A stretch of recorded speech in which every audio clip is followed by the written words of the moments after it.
The Look Before You Pump campaign is designed to educate consumers about the new fuels entering the marketplace and the changes they may see at the gas pump. What's happened is gasoline is coming into the marketplace for which our products are not designed, built, or warranted. And Look Before You Pump means just that. Look at the pump and make sure you're pumping the right gasoline for use in the right product. Choosing gasoline by price or octane may no longer be the case, depending on where you are in the country. And that's what the campaign is designed to do. And we're rolling it out here because the people on the front lines are the dealers and distributors and the landscape professionals, contractors who may use the products commercially. So they're on the front lines of this thing.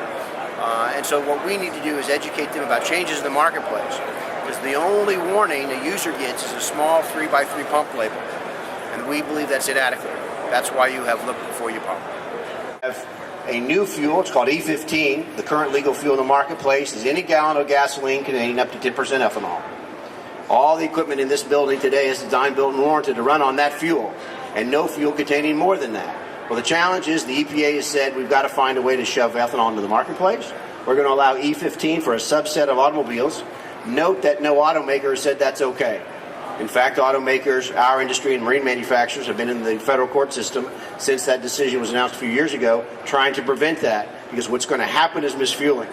Misfueled product likely means failed product. And so we're consumer products companies. I represent consumer products companies. They're behind me today. Their products are out here. Failed product could potentially hurt somebody economically, and we're interested in their safety, the safe, reliable use of the product.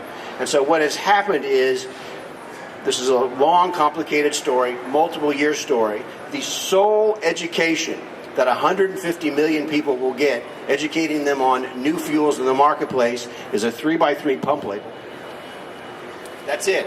That's the only thing. Now, any number of these fuels will kill outdoor power equipment. And that's what we're here today, because regrettably, we all know the problems in Congress today. They're having a hard time keeping the doors open and the lights on. Changing the renewable fuel standard or addressing it is a very, very complex political issue. The board of directors, does not believe that Congress can get this fixed in time to prevent injury, possible injury, economic or otherwise, to our customers. So it's incumbent upon us to do what's necessary, because EPA's failed to do it, is to begin to educate the public. And the only way to do that is to come up with a common message, repeat that message as often as possible, whenever possible, wherever possible, to as many people as possible. What landscapers need to know is that the fuels in the marketplace, they can damage or destroy their equipment, and it's likely will void their warranties. And so we want to make sure we don't want anyone economically harmed with the loss of product. And there are safety concerns with failed product. So if your business incorporates the use of outdoor power equipment, it's imperative that you have the equipment perform reliably and safely.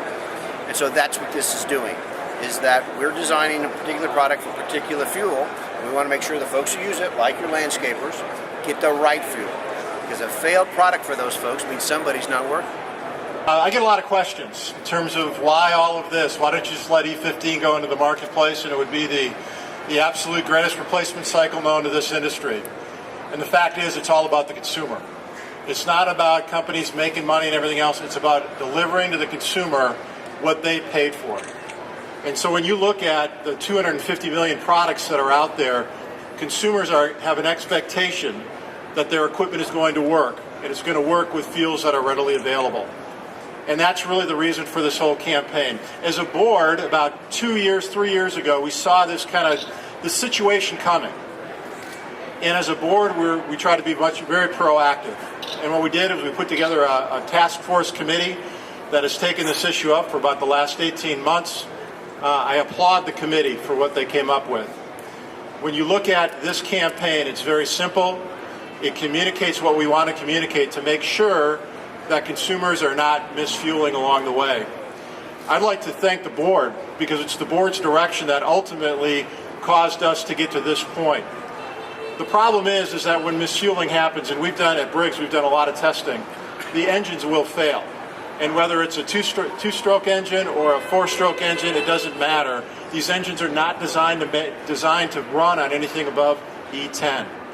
And that's what this campaign is about. It's really a grassroots effort. People ask me, well, are you going to have a lot of TV, a lot of different things? Yeah, we are. But the fact is, the key is this show. It's this kickoff. It's getting it out to the dealers. It's getting out to the people on the floor here. And when you get a grassroots effort going and you get word of mouth and you get the materials out there, it's amazing how quickly things spread. And I know through 4Leaf we have a number of things with regards to social media that's out there.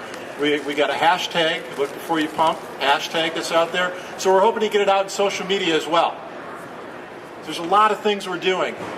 And if I leave you with one thing, it's all about the user. It's all about the consumer and delivering the value to them that they paid for. One of the great challenges here is we don't know what the future looks like. The reason we're having to roll this campaign out, frankly, is a new law that's come into being. It's actually an old law, 2007, which mandated the use of a lot of renewable fuel. Well, there was an assumption in 2007 that gasoline consumption would continue to increase. It's not. Gasoline consumption peaked in 2007. Gasoline consumption is falling.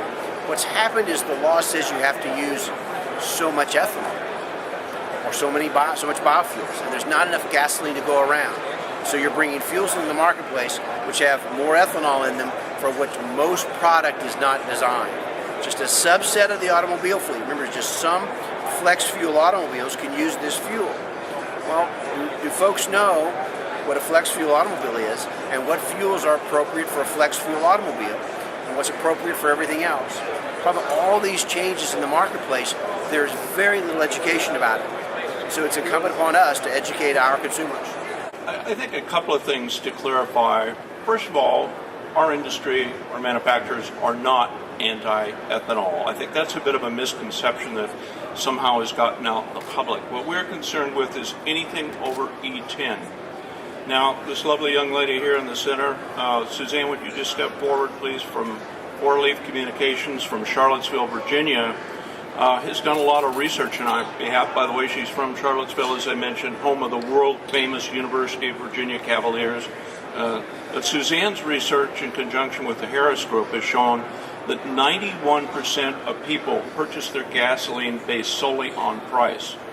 Secondly, we've also learned that 70% of people, consumers as Todd referenced, have no idea that it is per se illegal to use anything above E10 in outdoor power equipment.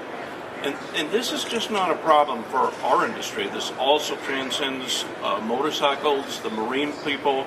So it's something that we really have to concern ourselves with going forward, because as Todd said, when you purchase a very expensive generator, an outboard motor, a motorcycle, you have a certain level of expectation for what that performance should be, and you certainly don't want to inadvertently or unaware damage the engine. And of course that brings up all sorts of warranty issues. We don't want to get on the wrong side of the fence with our customers and trying to explain to them that, well, you voided your warranty by using, E40 or E70 that you've been putting in your flex fuel vehicle that you've suddenly put in your chainsaw or your trimmer or your lawnmower. We don't want to be adversarial with our customers. Hence this education campaign that we're going out with, and I think it makes a lot of sense, and we're very proud to kick it off today. It's unique in that the program is the first of its kind. We're the first industry to begin talking to customers about these changes. Our products are probably, essentially the canary in the coal mine. They're the first affected. Other engine products may be affected, but not quite as quickly or as acutely. Marine engines have been tested by the Department of Energy on these fuels and have failed. Their products have failed, as have snowmobiles and other non-road uses. Now remember, the federal government says you cannot use this fuel by law in any non-road application because those tests showed that those fuels damage or destroy non-road equipment, including outdoor power equipment. That's what people have to know.